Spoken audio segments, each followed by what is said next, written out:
The day a colonel's toast turned into a confession that ended a 20-year lie. The crystal glass shattered the second he said it. To my daughter, Captain, the one I never stopped searching for. Every fork froze. My breath caught in my throat like barbed wire. Across the officers' mess table, Colonel Marcus Hale's eyes locked on mine, wide with impossible recognition. I was only there to present an efficiency audit. Standard Tuesday. Until that single sentence detonated my entire life. 3 weeks earlier, I was drowning in Denver snow and deployment debt. My apartment smelled like burnt coffee and overdue notices. While my parents posted Bali sunsets with captions about hard work paying off, I ate cereal for dinner and pretended I wasn't breaking. The only person who never made me feel disposable was Grandma Ruth Ellis, former Army nurse, spine of steel, heart of velvet. At 19, she told me, "One day, little comet, you'll have a permanent address that no one can take." I thought she meant hope. Then came the encrypted email. Asset transfer complete. Cedar Ridge parcel. Title in your name. My pulse stuttered. Cedar Ridge was the mountain plot Grandma sketched on a napkin when I was 10, whispering. Perfect altitude for stargazing. I called my mother. Light. Casual. Hey, did Grandma ever actually buy that land up near Estes? Long pause. Too long. Then her laugh, brittle as thin ice. Darling, that was just talk. Dementia makes her confuse dreams with deeds. Click. I tasted the lie like copper. That night, I became a phantom in county records. By sunrise, I'd traced the sale. 8 years ago, title from Ruth Ellis to Captain Leah Harper, then quietly flipped 6 months later by executor Gregory Harper. My father.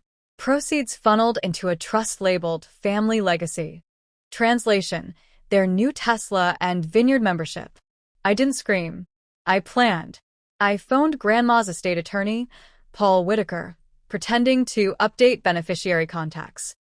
His silence lasted 5 full seconds. Leah, your grandmother still sends birthday cards to that address. She thinks you built a cabin. My blood turned to sleet. I scheduled a visit. 2 days before the regimental ball, I walked into Grandma's law firm wearing borrowed composure and boots still dusted with Denver slush. Her assistant, Jade, slid me a duplicate file when the hallway was empty. Inside, original deed, my name in raised seal, stapled to a forged power of attorney signed by both parents. Jade whispered, "She thinks you're happy up there." I folded the evidence into my coat, like a live grenade. The regimental ball glittered like dress blues under chandeliers.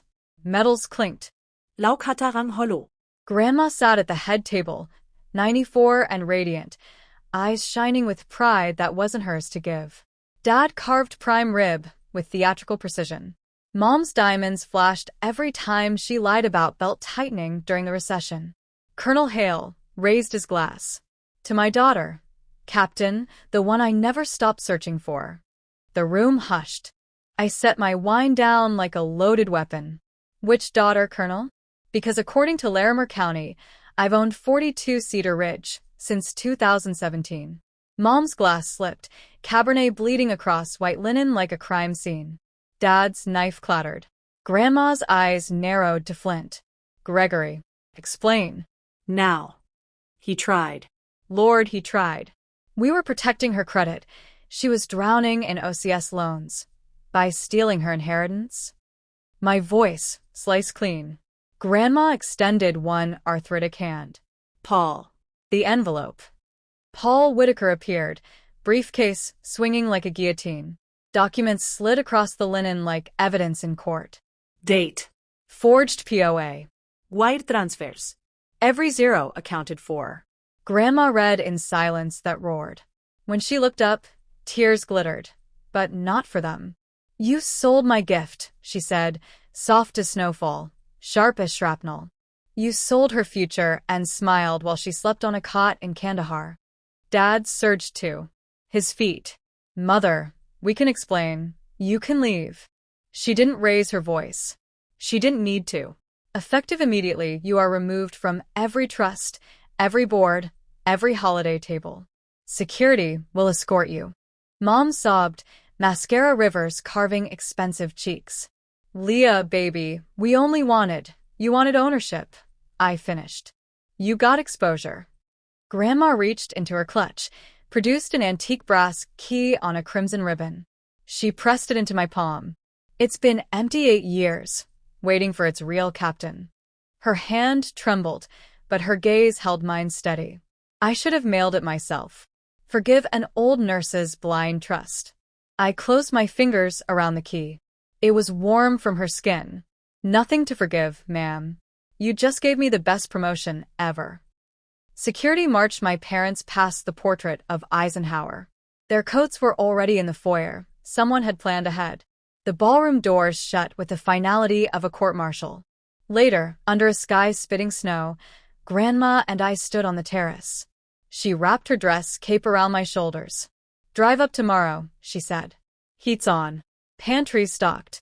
Paint the damn walls whatever color heals you. I laughed through tears. Maybe just mountain blue. She kissed my forehead. Roots, little comet. Deep ones. The next morning I loaded my Jeep with everything I owned. 4 duffels and a cactus named Sarge. As Denver faded in the rear view, the skyline looked smaller than I remembered. 3 hours later, I crested the pass to Cedar Ridge. The cabin stood proud against Ponderosa's, windows winking sunrise like it had been holding its breath. I stepped onto the porch. The key turned smooth as truth. Inside smelled of pine and possibility. On the kitchen counter sat a note in Grandma's spidery script. Welcome home, owner. Love, the Bank of Ruth. I opened the back door. Cold mountain air rushed in, carrying the scent of freedom and high-altitude pine. For the first time in 31 years, one else held the deed to my life. Justice doesn't always wear dress blues. Sometimes it just unlocks the door and hands you the key.